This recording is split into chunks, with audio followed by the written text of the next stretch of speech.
Brian Yacono is actually on them this morning. That's right. We want to go live to Brian. He's been checking out the conditions in the northwest part of the state. Where are you now, Brian?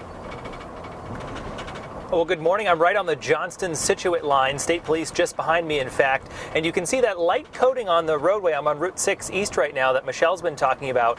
And in fact, she had mentioned just a moment ago that you might have a little slick spot here and there this morning just because the sun isn't high enough yet. You can feel the ABS kick in if you hit one of those patches as you're coming up to a light or need to stop.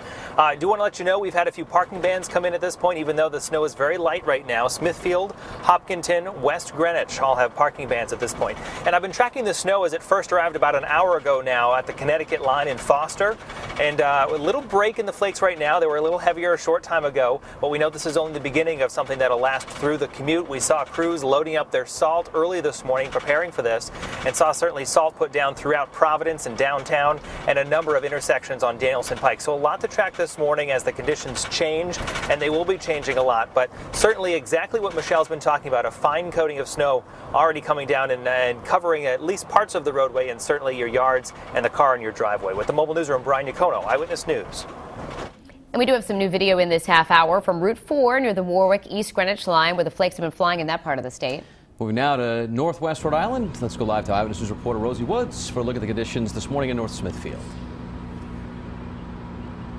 Good morning. I'm in North Smithfield right now, and in the last half hour I wasn't really sure if it was new snow that was coming down or if the wind was just blowing some over from the tree branches, but now I can say without a doubt there is new snow coming down. It's not actually hitting the ground right now, it's just melting right when it gets there, so there's not a lot of accumulation. But let me step out of the way so you can see what's behind me. This is 146A, and there's still not a lot of cars on the road yet, but as you can see, again, the roads are really not an issue right now, and that is because once the snow hits the ground, it is melting pretty quickly, so there's really not an issue. When you get to parking lots and different things like that, it does seem to be sticking, but we'll just have to wait and see what happens for the rest of the morning. We have been talking to people in this area in the last couple of hours. None of them are too thrilled to be having April snow, but of course we will keep you updated with what exactly is going on here this morning. Live with the Mobile Newsroom, Rosie Woods, Eyewitness News.